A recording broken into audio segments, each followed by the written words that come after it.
good morning, or whatever, depending on where you are. Welcome to the March webinar. I apologize for having had to move this and anyway, and the complications that arose from some of the things that were going on in our schedule. So it was a hardship for you. I apologize, and there we are.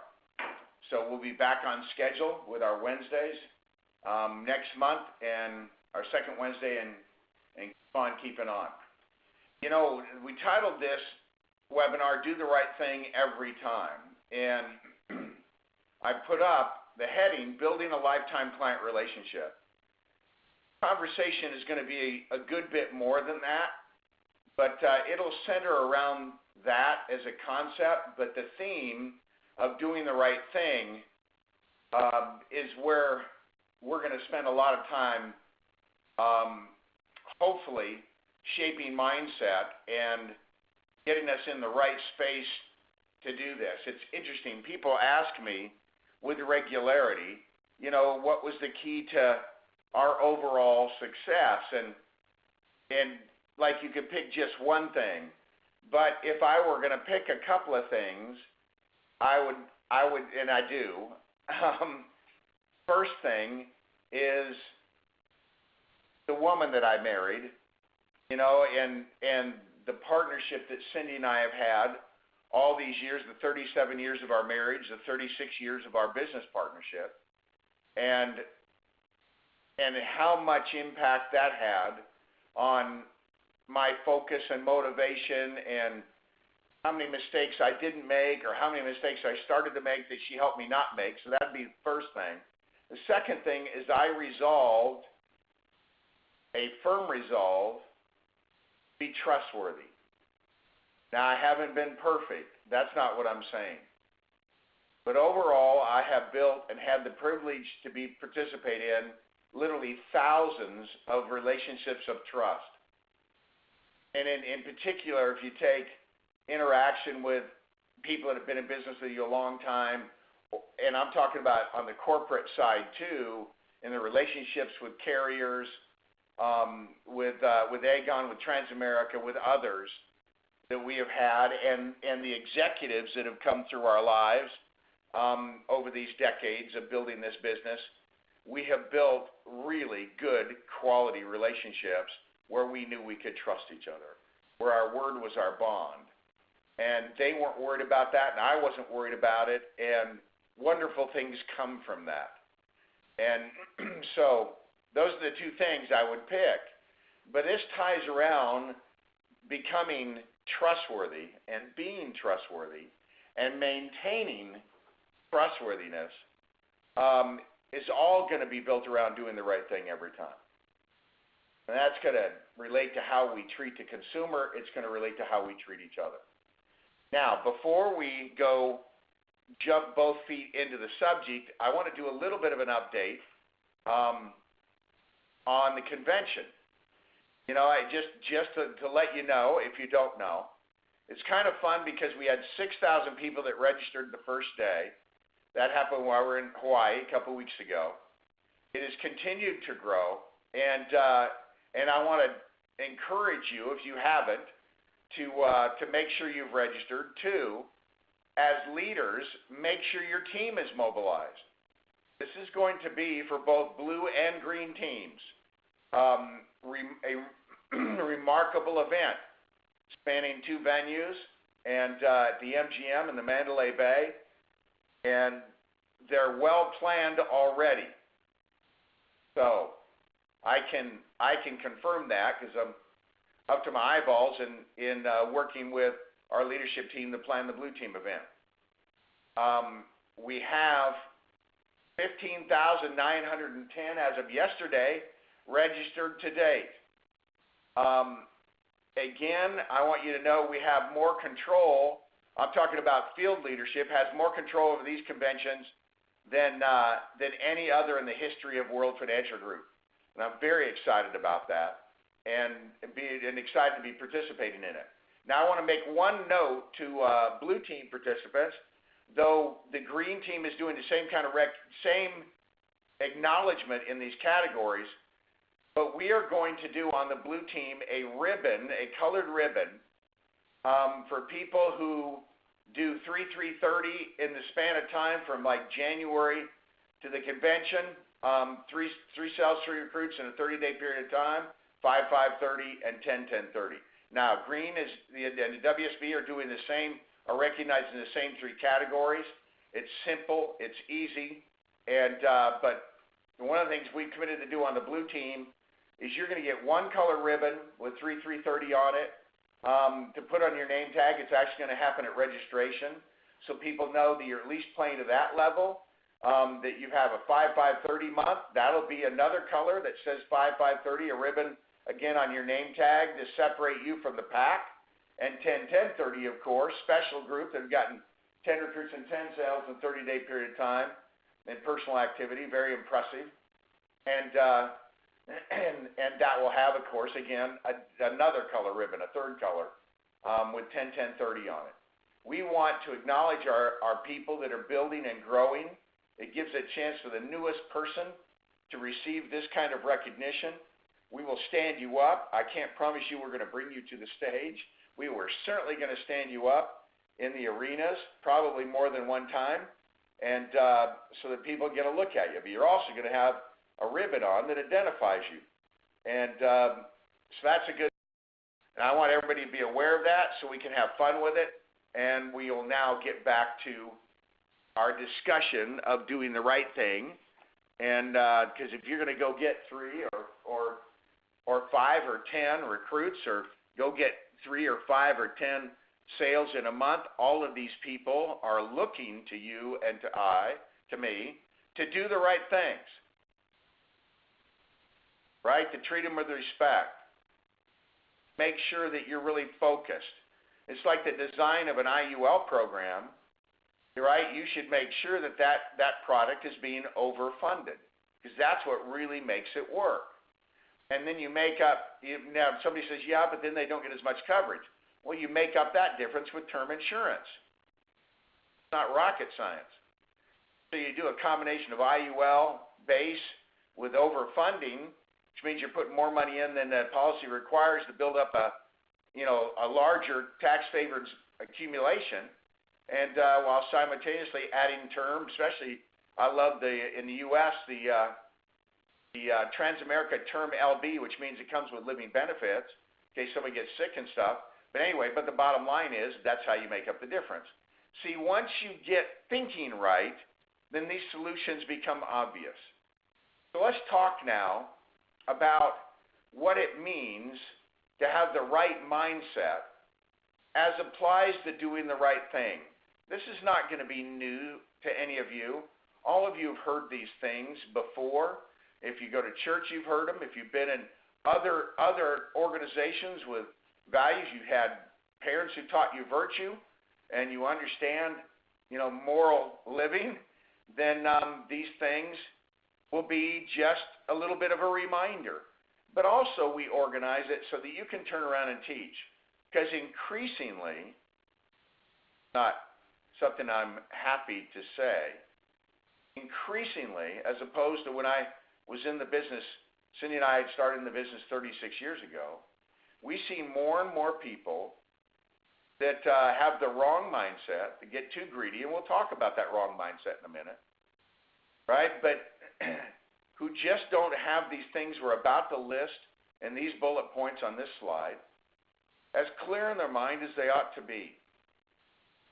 And we're seeing a decrease right now in the company in net point ratio, and what we also, some of you call persistency, but we also call quality of business, which means we've had a lot of tricks and those kind of things and throughout the hierarchies and all, and that's not the only reason, but some people work too hard at those things. Talk about that too. But let's get back to the right mindset, and let's talk about the golden rule. What do we want people to show to us? We want people to show us respect. Sincere respect for our thoughts, our desires, right, the things, our priorities. We want other people to be patient with us. If someone's teaching us something and it's new to us, we want people to be patient with our growth curve. This is both true across the kitchen table for the consumer, as well as, of course, out field training, showing somebody else how to do this, coaching them on how to run the system, whatever it might be. We want people to do unto us, right, as we would, anyway, to do unto others as we would have them do unto us, and clearly showing respect, sincere respect for others, being patient, consistently by the way you conduct yourself, by your quality of your communication, by the quality of your follow-up, you show you care about somebody, that you are for real, that you can be trusted, that you are the kind of person somebody wants to be in business with. You're the kind of person that somebody wants to do business with. Now, from a consumer standpoint, the right mindset is the client is number one. It doesn't really matter what you think. It doesn't matter what the person you're training thinks. It matters what they think, the customer, right? What do they feel? What are their, right, thoughts and priorities again? What are their goals? Now, you need to help them and coach them and teach, but not in a condescending way. Not like, I'm so much smarter than you. Thank goodness I'm here to save your butt. That is not the mentality that we want to be demonstrating across a table from somebody. Right? That's not how someone would build a good relationship with us, and that's not how we're going to build a good relationship with them. Right? The point is, you're a distant number two in this relationship. Right? You're always going to take a needs-based approach. What are their needs? Which is, of course, why you need to do a needs analysis. It's also why you don't do business on the first visit. I see more and more of that slipping in, and that's, I think, this is my personal opinion. And we've built a pretty good business, but we're seeing some slip in this. Some people think they're smarter than the people who built this company, and you start shortcutting, and you start selling on the first visit. And I can kind of work out what they need. Well, I can sit there and if they'll give me the time, gather some data and run the needs analysis right in front of them, show it to them. But I want them to ponder the things we're teaching. I want to teach a second time, right? A third time when I deliver the policy. We'll talk more about that too. But take a needs-based approach and again take a respectful approach where we're not rushing them. We can say on the first visit, you can put away your wallet. You're not gonna make a decision about what you see, other than maybe you want to know more, or you want some homework done for you. But you're not gonna make a buying decision tonight. We're just gonna spend time. I want to overview it. See what you think, see where you are, see what you want, and see if we can help. That is a needs-based, respectful approach. We're creating a win-win philosophy. I can think back through the years of people who joined our business in my base shop, in other base shops, and for whatever reason, they developed this mindset where they want to win, and they don't feel like they really won unless somebody else loses. That's a heck of a thing. I've met plenty of people with that mindset. In other words, they go into a home, and it's to win. To get as big a sale, and it's all about, right? If I were doing that, it'd be all about me, not about the consumer. They wouldn't be number one. going, I'm number one, you're number two. That is the exact opposite of how to build quality relationships in the marketplace with our clients, and the opposite of how we build quality relationships in our teams. We're looking to have a win-win philosophy. In other words, we're going to be paid fine. And we're going to go in and do the right thing, and they're going to know what it is, and they're going to know what they're buying, they're going to know why they're buying it, and it's going to perform.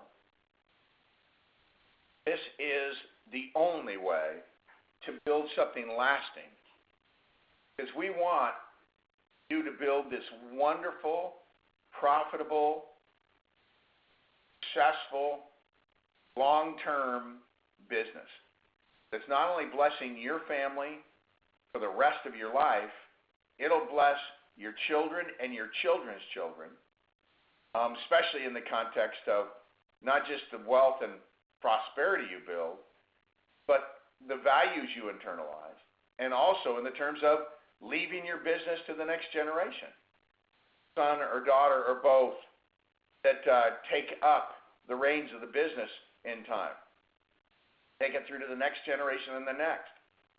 You should be thinking about building a multi-generational business that changes the destiny of your family forever. And so, as we look at this, now back to it, clients number one, we're taking a needs-based approach. It's a win-win philosophy. And also, now this may sound a little bit weird to you, but it's very important, more important than a lot of you are going to realize necessarily right on this webinar, is you got to be willing not to sell sometimes. I've been in homes where I just can't connect with a person. They're closed off. Maybe they really deeply don't really want you there, and for some reason they let you come anyway. Sometimes it's just of a moment where they're in a real rough stretch in their life, and you can't connect. You can't get it there. It's like the client wants to turn it into a wrestling match. They'll disagree with something you say just because you said it. That's not going to happen real often, but it will happen. And you got to know at that point how to cut your losses. And out of respect for them, right, be willing not to sell. Kind of get a feel for that, to step back from it, and say you're training somebody, and that guy's going, wait, we're leaving? And you don't do it, hey, I know you're not interested. You just don't have the right attitude for that, That's not how we're going to handle it. I go, I get the distinct impression, and I want you to know I don't take it personally, that you really don't want me here, and you don't want to be talking about this. And out of respect for you and your time and your family, am I reading that right? Yeah, I'm going to get out of your way. And, I'd probably in a little bit of a way appreciate even more that you let me be here because you didn't want me here at all, and you did it anyway. And thanks for that. Thanks for making the effort. And just that conversation has turned around a few people when I've been in that situation, and they go, you're right, my head's in the wrong place. And sometimes they reset an appointment. Sometimes the barriers go down and we start connecting. And sometimes they just stay right where they're at, and I leave. Now, how did I learn to do that? By selling a few of those people, persevering, and having it become a problem. And then they don't want to do the underwriting. Then they don't want to give the medical information. Then they don't want to, get the paramed. And all of a sudden they're calling and complaining about this or that. You don't want to go there, especially if you're securities licensed. Got to know when not to sell. You've got to have the common sense to know you're not making a connection with this person. Or even you're sitting there and you just don't like them. I mean, they're just not likable people. And they seem mean-spirited and obnoxious and rude. And, man, cut your losses. Get out of there, right? Do it pleasantly. Do it respectfully. You might say a few things under your breath once you've left the house and you're driving away. We're human beings, of course. But the reality is, step back from those and don't do business. I want you to listen to me on that. Trust me, you will save some real grief in your business. If you'll teach that to your people, you'll save some real grief in your own company as you build it. All right. So, I've mentioned this now several times in discussing this whole process, but you've got to make a good, positive, emotional connection with people, right? And when you're showing your care, when you show you care and you're showing respect, you're giving patience, you're not rushing them into it, you've got that right mindset, you are living it by the golden rule, you are putting them number one, you are taking a needs-based win-win philosophy, that's going to allow you to make a positive emotional connection. And this is then going to allow you to build a long-term profitable business. That is the right mindset. No substitute for it. Not going to win the way you want to win without it. If you do make some money, you'd be making a lot more if you did it this way. You have a decent business, it'd be a lot bigger, a lot happier, a lot more fun if you have this mindset.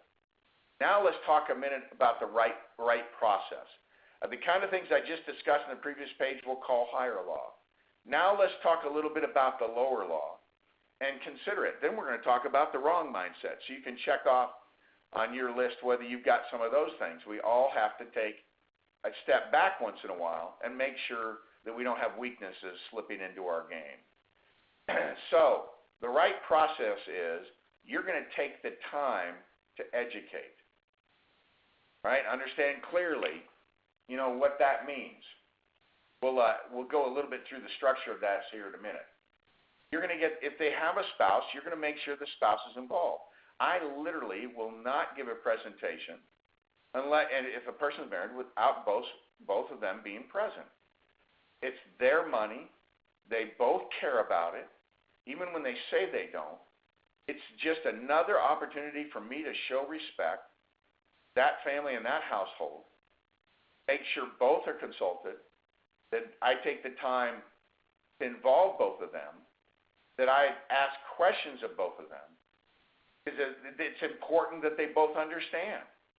Now, in the life insurance side of that, I shouldn't even have to explain why you want the spouse involved. Because if you show it to one and that person ends up collecting on their life insurance, that means they're dead, right? And you want the other person to understand what's been done. And for them to understand it gives them more peace of mind, right? Even if they live to ripe old age, they know that the family's protected, the income's protected, their way of life is protected. Simultaneously, of course, we have all kinds of accumulation aspects to most of our products, and we want them to understand why they're saving, why they're overfunding, what the benefits are, and so you're going to make sure the spouse is involved.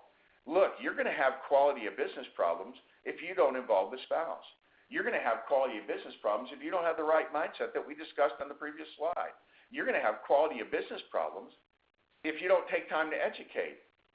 So even if your motivations weren't as good as they should be from the terms of your mindset, you should want to do it because you want the increased profitability. It's just good business. You should do it because it's the right ethical, moral thing to do, but you should also do it because that builds a better business.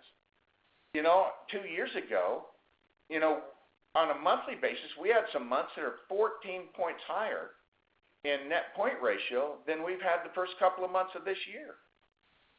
And I know the reason for that slip is the things we're talking about right here.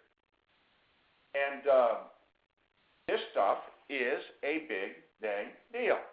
Now, let's also talk about when we're doing internal consumption, selling to our recruits, that rather than shortcut the recruit because they're on the team, if anything, give extra effort to the recruit. Because we're going to recruit a bunch of people who don't stay with our business long term, but we most certainly want them as clients long term. You should, over time, you will build hundreds and thousands of sales on your team if you're team building, that end up just being recruits who didn't stay in the business from a license standpoint, but who stay in your business from a customer standpoint. So if you shortcutted them, sold them something quick in the office, let's just fill out your paperwork, get out your checkbook, you're a fool. Right? You are acting in a foolish way, which is the definition of a fool. Doesn't mean you're a full-time fool, but you are doing something foolish. You got to give, again, if anything, extra effort for your recruits. They're going to feel it more emotionally because they're more involved. They're giving it time. And they're probably going to be a little bit disappointed, a little bit discouraged before they quit. That's kind of the emotions of it that cause people to quit. And you don't want them to think of giving up on everything. But if they haven't had the education if both spouses haven't been involved, they don't know why they really did it or what they really bought or why they bought that, then you're going to have quality business problems. When they quit, they'll drop their policy, or they'll stop saving. So, I hope you're hearing me on this. Next, let's talk about suitability and affordability. We always got to do things that are suitable, right? Once you get a securities license, that takes on extra weight, right, in the terms of the law of the land, and then the requirements and compliance. But affordability has always got to be way up in your mind, and it's another way, again, of having the right mindset and showing respect, right? You've got to market something to them that they, at that stage of their life, can actually afford to do and to keep. Can't fall in the trap of short-term thinking and think, well, I need this for the contest. I've got to do this certain amount. I'm competing on the leaders bulletin. That's the wrong kind of thinking. This isn't about you. I think I mentioned that once or twice. This is about them. The client is number one. That new recruit becoming a customer is number one. So you got to make sure you clearly, that's another reason I do a needs analysis, and you ought to too. To really understand where their expenses are, what kind of, income do they have, and how much of that is available, right, for saving and for purchasing our products, and so that we make sure they're staying in the right area, doing the right thing. Yes. And now, again, lower law, but the only thing I've ever done, the only thing I'll ever advocate is a 3-step sales process. Again, for all the reasons I've already explained, that first step, right, is what? We present our product or products. We gather information. You do a needs analysis every time. Then you go take some time away from there, do your homework, and you develop recommendations. This is the first step. Connected with them in the home. You didn't rush them. You reassured them they weren't going to be able to buy anything at that point, that you want to be a professional, and you're going to show them the respect and give them the time that they deserve, because it's what they think that's important.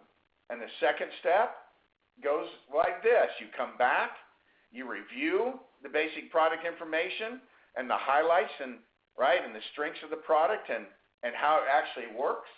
You're going to show an analysis, and I'm going to reconfirm that they're seriously interested. I do confirm in the visit and make sure you are interested in doing this. If we can show you a quality program, yes, then I'll review it, show it, make recommendations.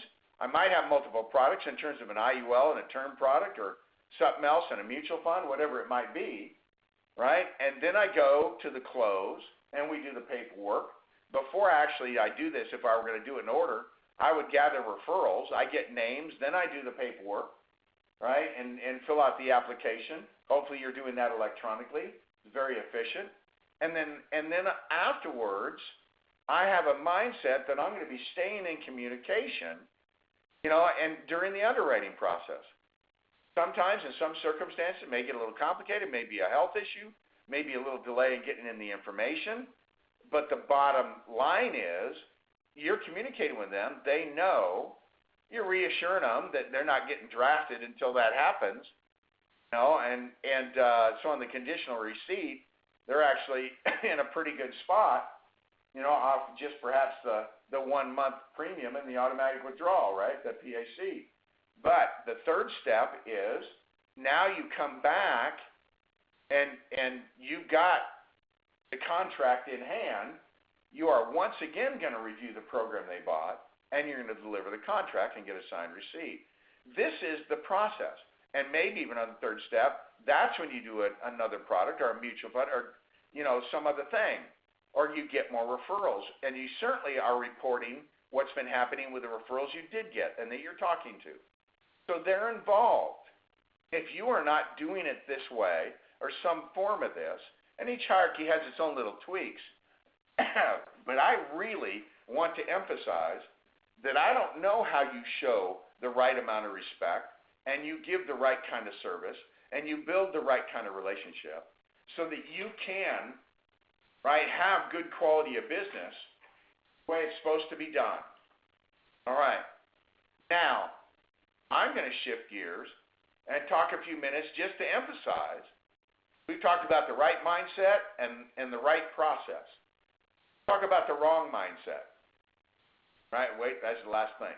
No shortcuts. No shortcuts. Don't shortcut it. Just the fact, don't do it even once. Even if you can get away with it, it plants the wrong seed in your mind that maybe shortcuts are okay. And I think it gets a little bit easier to do the wrong thing going forward. Same for your people. Be vigilant as a leader. Make sure they're doing it right.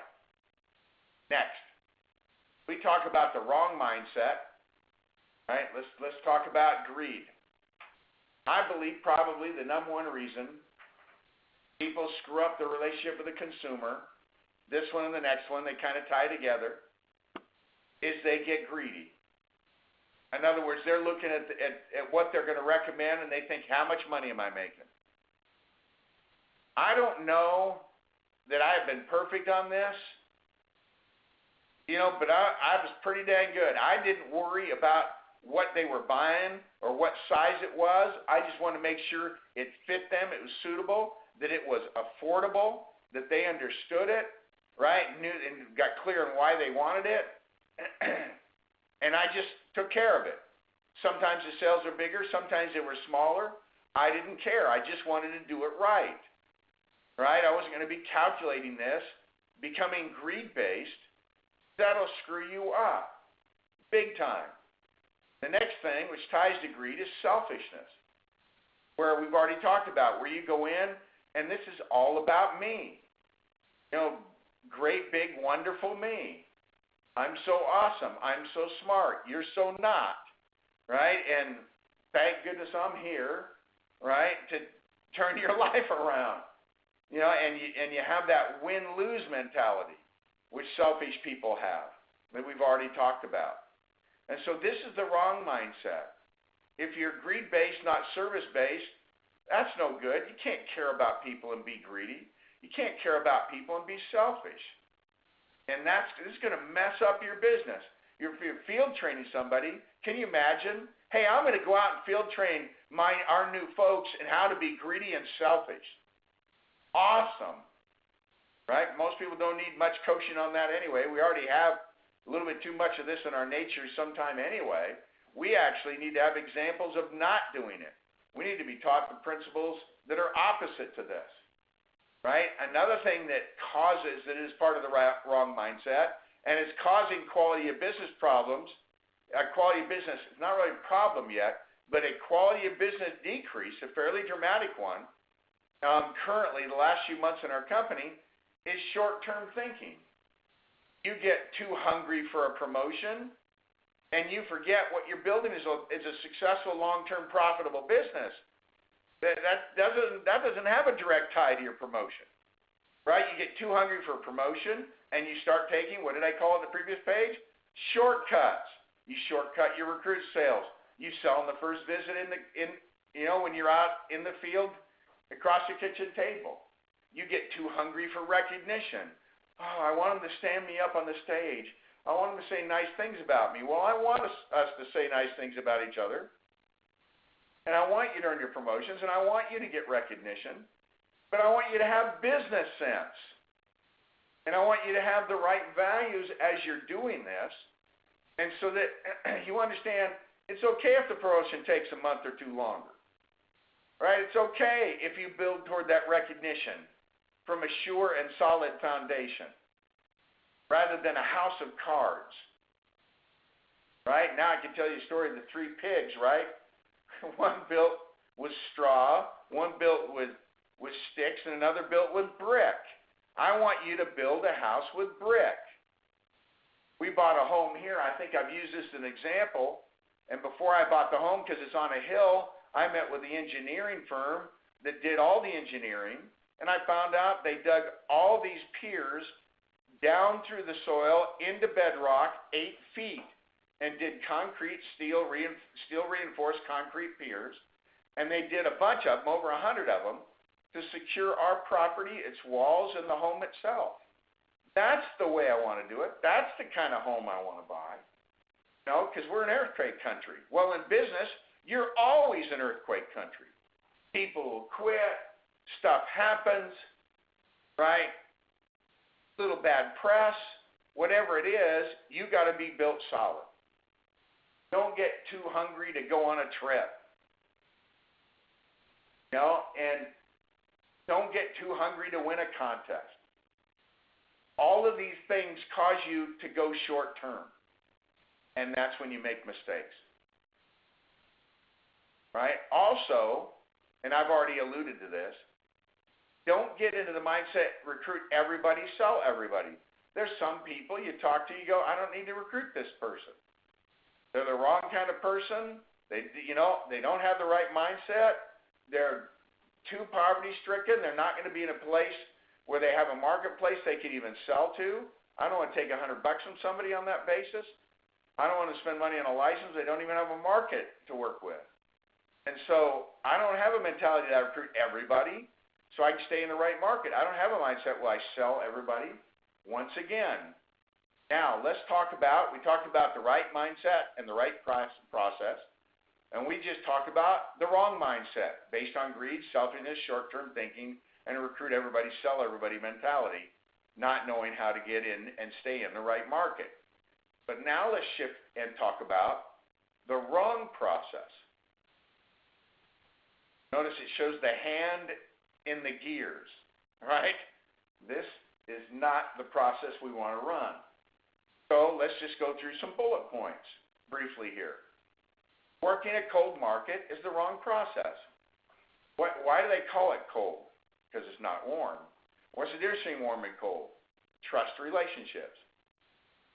Oh, yeah. So you have no trust relationships in a cold market. You sell to it, they don't have the connection with you. You recruit it, they don't have the connection with you. They quit sooner. They're much more likely to drop a contract if they even buy one.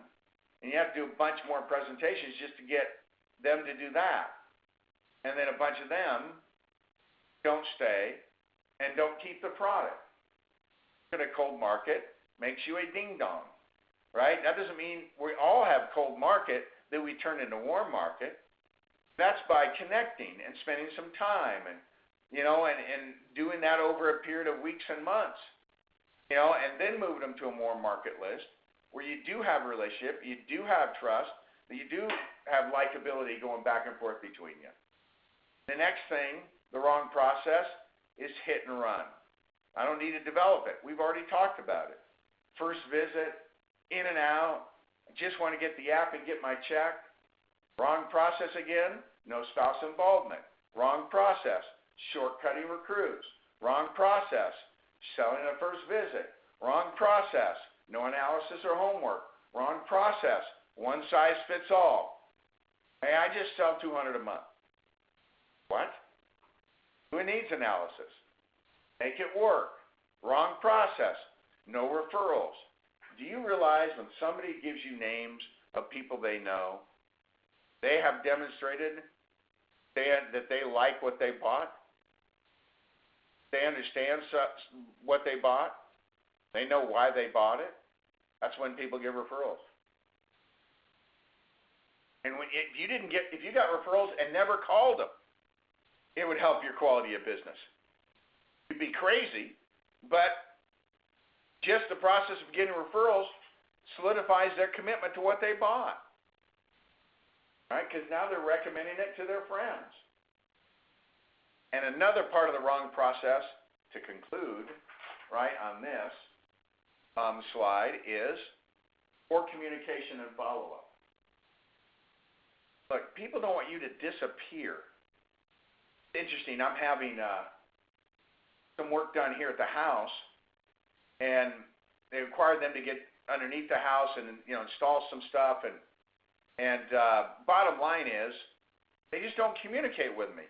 I have to call them to find out their schedule or when they're going to finish a certain aspect of it or when they're coming back.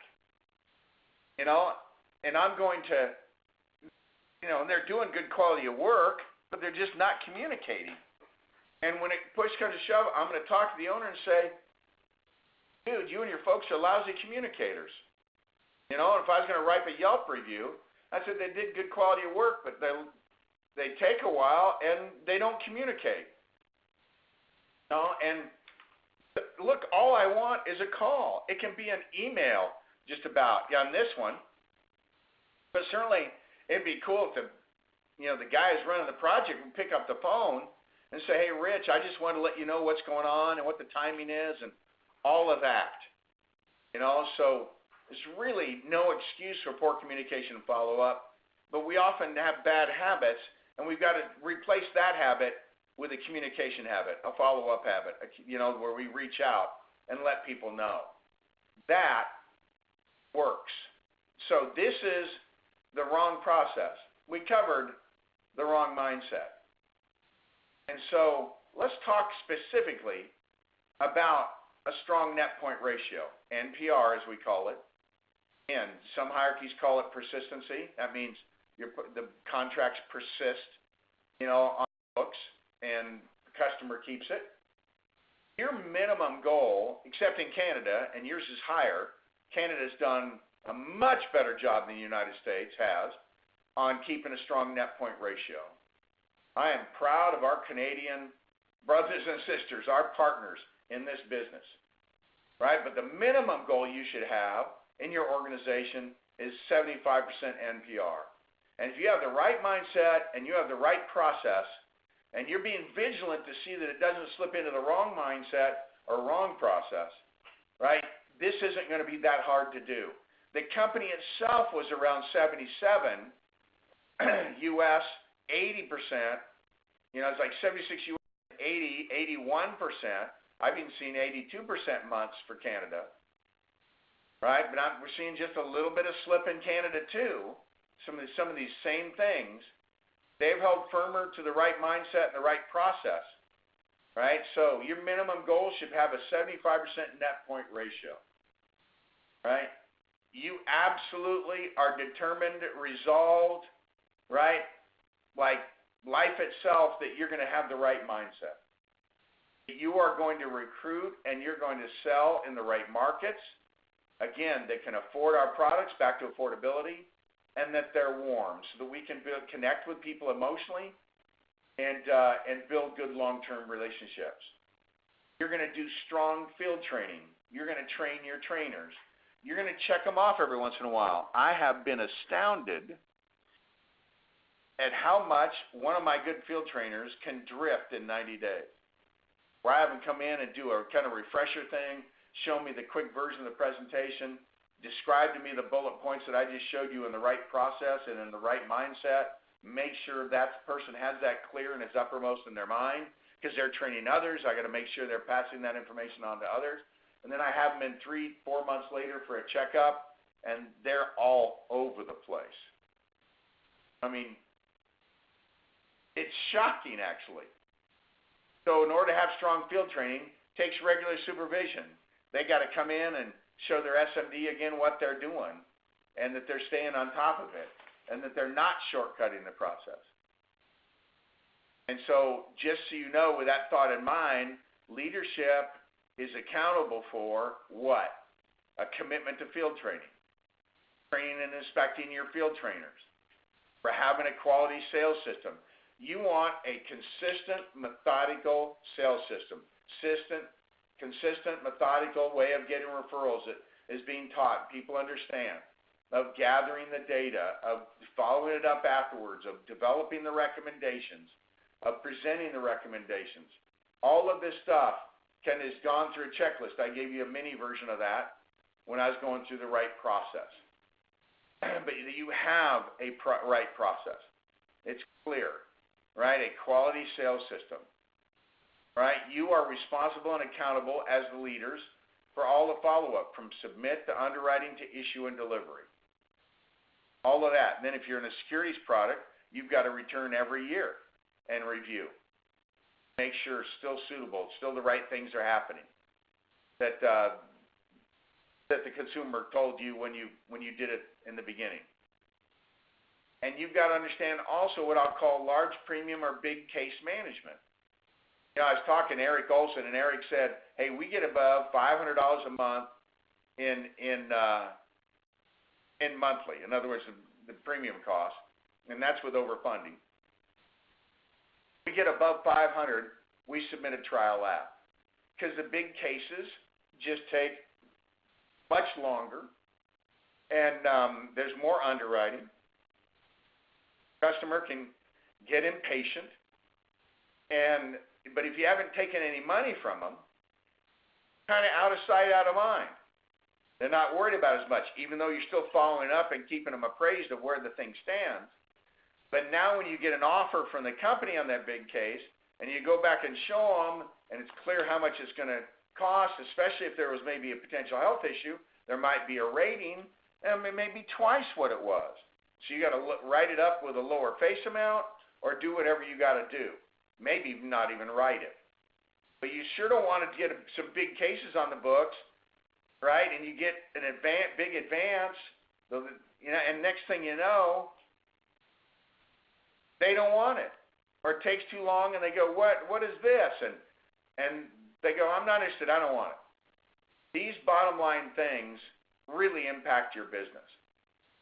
You've got to have your act together in order to have a strong net point ratio. It's not hard to have your act together. You just do these basic things along with the right process, with the right mindset, and you got it. Right? Because I want you very clearly to manage your block of business. Right? Because that block of business is very valuable. You'll go back and do future business there again and again.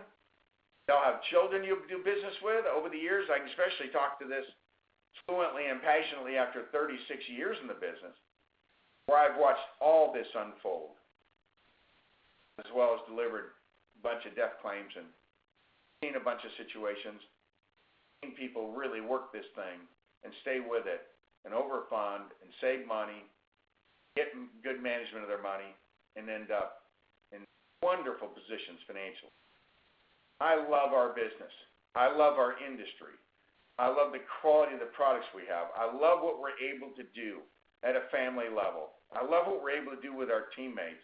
I love that I get to recruit people to do this stuff for other people, knowing that they do this right, they're going to feel so good about it, and they're going to make so much difference. Meanwhile, we have our feet on the ground. We're good businessmen and businesswomen. When we manage our business, we're accountable for what goes on there, and good things happen. All right. That was it. Let's just talk about where we're headed next. Gotta love this picture. Okay, our next webinar is going to be on running a tight recruiting system.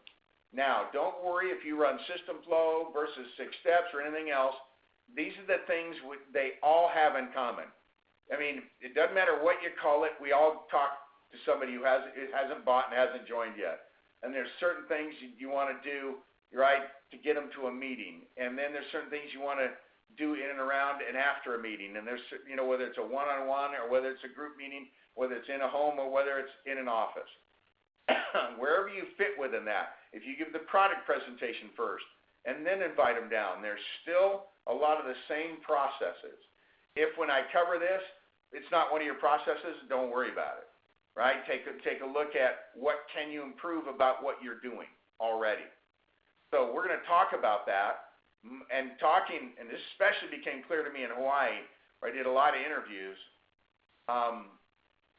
Wow, there were a lot of leaks, And I tell you what, you want that thing to move. It's going to be hard to get this boat that's in the picture anywhere. And the sharks are circling. I think of sharks as failure, discouragement, right? Where you're just not making enough and there's financial pressure. Those are all sharks. And if you can tighten up your system and plug the leaks, right, you're going to be able to get to where you want to go. So we are aimed at the second Wednesday of April, which is 13th, and at 9 a.m., same standard time. So we got it going. I surely appreciate those of you who reworked your schedules and did all that you had to do to get on this call. We'll be back to our regular flow again next month. Thanks, everybody. I hope you really took this to heart. Please pass it on. This is critical training for our people in order to get them where they want to go and in order for you to go to get where you want to go. All right, everybody. Thanks a lot.